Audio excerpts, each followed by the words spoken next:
Nagsimula sa isa, naubos ang 5, hanggang umabot ng 15. Pagdating ng 20, hindi na makatayo. Busog na busog, lubog na sa pagkaupo. Yan na nga ba sinasabi, hindi naman babae. Narcissist. Masasabi ko dyan, sa akin naman, opinion ko. Sobrang narcissist, ano sila eh, parang sila laging center ng attention, victim sila, bida sila. Hindi necessary na dahil manipulative ka, automatic narcissist ka. Malaki yung chance pag manipulative ka, narcissist. Ayaw mo na yung narcissist. Ayun, yun na maganda. Meron na naman disclaimer, no? Parang lahat tayo, meron tayong doses of narcissism. Bida-bida.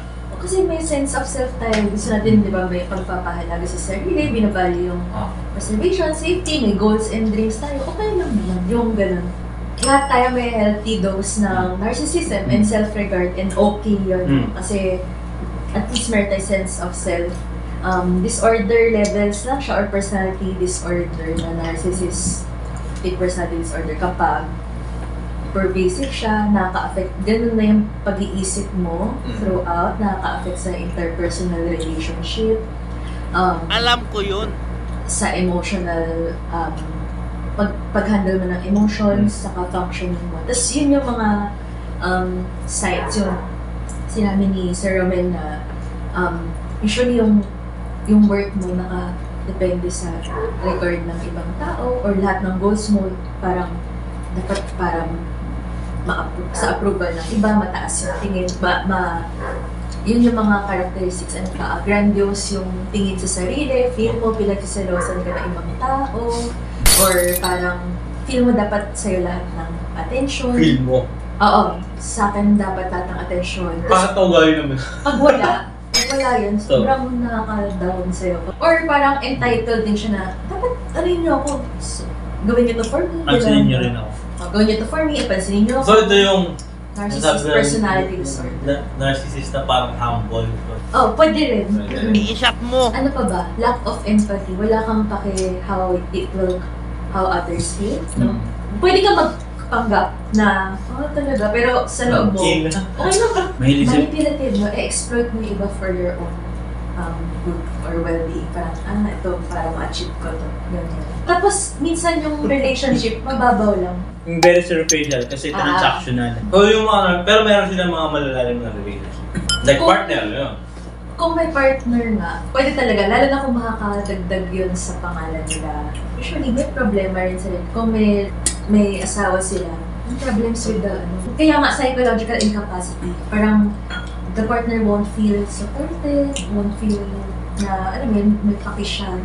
Basta, usually, to his end lang or her end. Ganyan. So kung posible siya magkaasawa, posible ba siya mag-ano? Posible rin. Lahat yan posible. Actually, they tend to do well. Minsan kasi gusto nila mag-achieve, gusto nila makilala parang gano'n. So, politicians, minsan religious, parang kasi yung laki ng audience ko, yung laki ng reach ko, diba? Sila lang umakyat eh.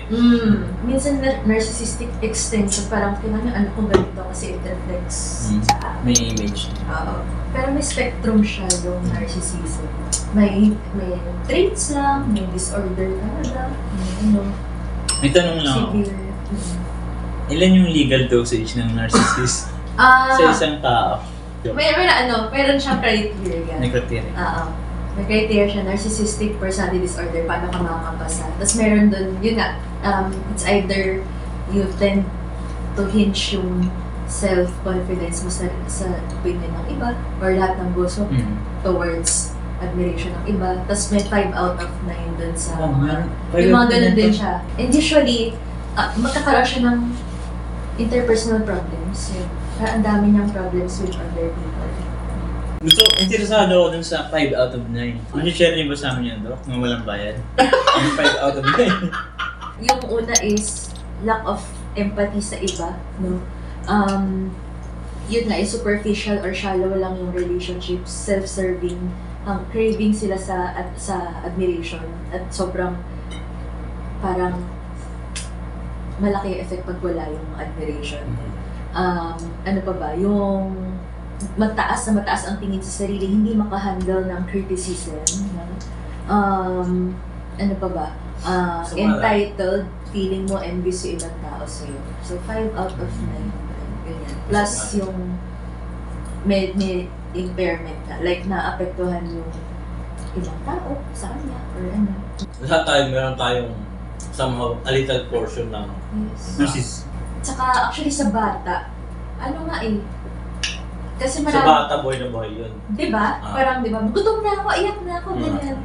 Kaso, pag tumatanda ka, marirealize mo, hindi lang pala naka-revolve sa akin. Excuse me lang pare ha. So, nag-grow up ka. Sila, parang, isa siya nag-grow. Nandun pa rin sila sa, ako ang center. Paano yung mga taong selfless? Yun yung, doon nadadraw yung mga narcissist. Yung parang sobrang empathic or sobrang bait, sobrang selfless. Sila yung prone din to abuse. So yun ang number one target nila. Number one. Kasi syempre, uubusin nila yun eh. Tapos wala siyang regard na shocks, abusado na to. Kasi wala siyang sense ng pagpapahalaga sa sarili.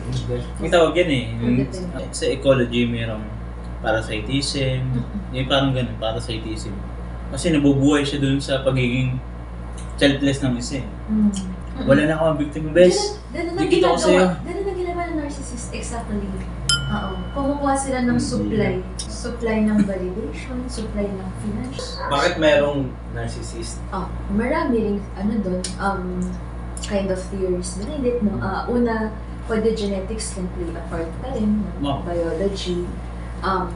Pwedeng learned, nakita nila sa authority figures nila na, uy, it works, parang ganun. So, ganun din ako. Or, yun nga, sabi natin, para siyang developmental arrest. No? Sa bata, normal yung umiikot lahat yung sa akin. Pero pag laki, nakita mo, marami pa lang ibang tao, no?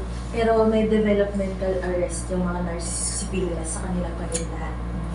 Or yung iba, sabi, may mga side theories na napaperceive nila na neglected sila. Hindi sila napapansin, hindi sila valued, walang intimacy or empathy na naibigay sa kanila. Kahit meron, pero na-perceive nilang wala.